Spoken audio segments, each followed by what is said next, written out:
Membaca itu bukan hanya kita mengenal kata-kata atau kalimat, tetapi kita juga mencoba, memahami, apa yang kita kemudian, kita juga menganalisis, apa sih makna dari sebuah bacaan atau konsep yang terdapat dalam suatu bacaan. Begitu mungkin, Pak. Nah, gitu ya. Ya, betul ya. Tadi siapa namanya? Yunita Sapitri, Pak. Ya, makasih ya Yunita ya.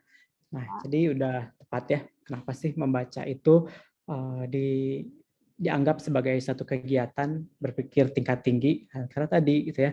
Jadi saat kita membaca itu tidak hanya melafalkan baca katanya saja, tapi kita juga perlu untuk memahami isi bacaan. Jadi misalkan kita baca, setelah baca itu nanti setelah membaca kita diharapkan mampu menceritakan kembali gitu ya apa yang telah kita baca. Ya, kemudian juga nanti kita akan menghubung-hubungkan pengetahuan yang udah kita punya.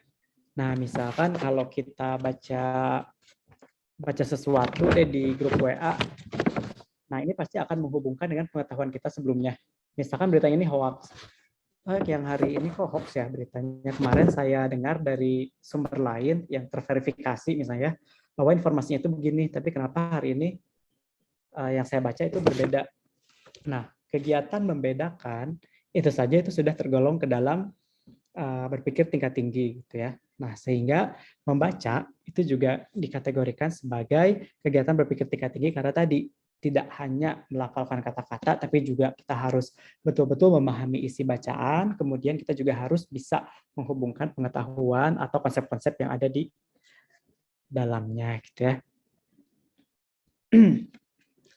Nah, ini membaca menurut KBBI ya. Menurut KBBI itu melihat serta memahami isi dari apa yang tertulis ya. Jadi bukan hanya melihat dilafalkan tapi juga memahami isi dari apa yang tertulis ya. Nah, kemudian berbicara terkait dengan critical reading gitu ya. Critical reading itu mungkin pada prinsipnya itu sama dengan kegiatan membaca biasa gitu ya. Jadi membaca biasa kan membaca teks ya yang ada. Kemudian kalau berpikir di membaca kritis, salah satu yang membedakan itu adalah bahwa di critical reading itu biasanya diikuti oleh pertanyaan-pertanyaan tertentu ya, pertanyaan-pertanyaan yang baseline-nya itu adalah atau mengarah ke arah berpikir kritis. Ya, makanya nanti dalam critical reading itu biasanya diikuti oleh beberapa pertanyaan atau kita sebut sebagai elemen critical reading ya. Jadi critical reading itu dia punya beberapa elemen yang mana pada saat bacaan itu disajikan si pertanyaan-pertanyaan itu harus disertakan gitu. Ya, sehingga kita katakan sebagai critical reading. Nah, tujuan dari kegiatan membaca kritis ini itu yang pertama itu untuk memberikan bukti atau mendukung atau menantang suatu sudut pandang. Kemudian yang kedua itu untuk mengevaluasi validitas dan pentingnya teks atau posisi. Ya, jadi pada saat kita baca teks kita juga harus mengevaluasi gitu teksnya itu valid atau enggak. Jadi jangan sampai terkena hoax tadi.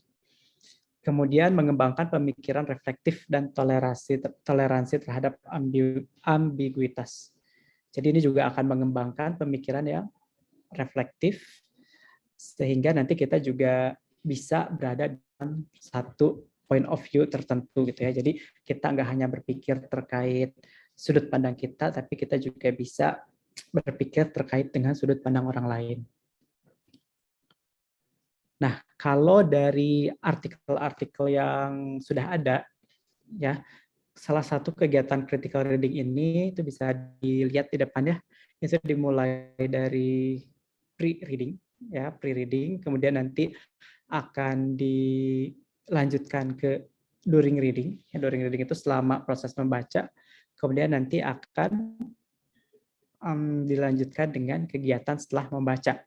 Nah, pada saat sebelum membaca, ini kita akan diaktifkan gitu ya, pengetahuan awalnya, kemudian pengetahuan ilmiahnya, tapi ini hanya sekedar melihat luaran dari artikel tadi atau kulit luarnya saja gitu ya. Jadi belum sampai ke dalam-dalamnya. Ya, jadi pada saat saat pre-reading itu nanti misalkan kita bertanya nih, itu judul artikelnya apa, terus beritanya tentang apa sih, kemudian ini dimuat di mana, kemudian siapa yang nulis, kemudian kontennya tentang apa. Ya, jadi baru semacam orientasi kayak di pre-reading ini. Kemudian nanti lanjutkan ke during reading. Di during reading ini merupakan reading process regulations. Nah, kalau di artikel ini itu mereka menggunakan aktivitas ini dalam kegiatan kelompok gitu ya. Tapi berbeda dengan yang saya lakukan, kalau saya lakukan secara mandiri gitu. Jadi nanti di dalam kelas misalkan critical reading ini diberikan dengan cara memberikan LKPD kepada siswa. Nah, siswa itu nanti masing-masing diberi waktu untuk membaca, kemudian itu disertai juga dengan beberapa pertanyaan kritis dan mereka harus jawab. Kemudian nanti identifikasi masalah yang diajukan. Jadi kita juga akan mengidentifikasi gitu ya masalah-masalah yang diajukan penulis di teks tadi karena menjawab pertanyaan berdasarkan elemen membaca kritis. Nah, jadi dalam kegiatan membaca kritisnya yang intinya, nah itu nanti mereka atau siswa misalnya itu diberi teks, kemudian nanti akan diberikan beberapa pertanyaan gitu.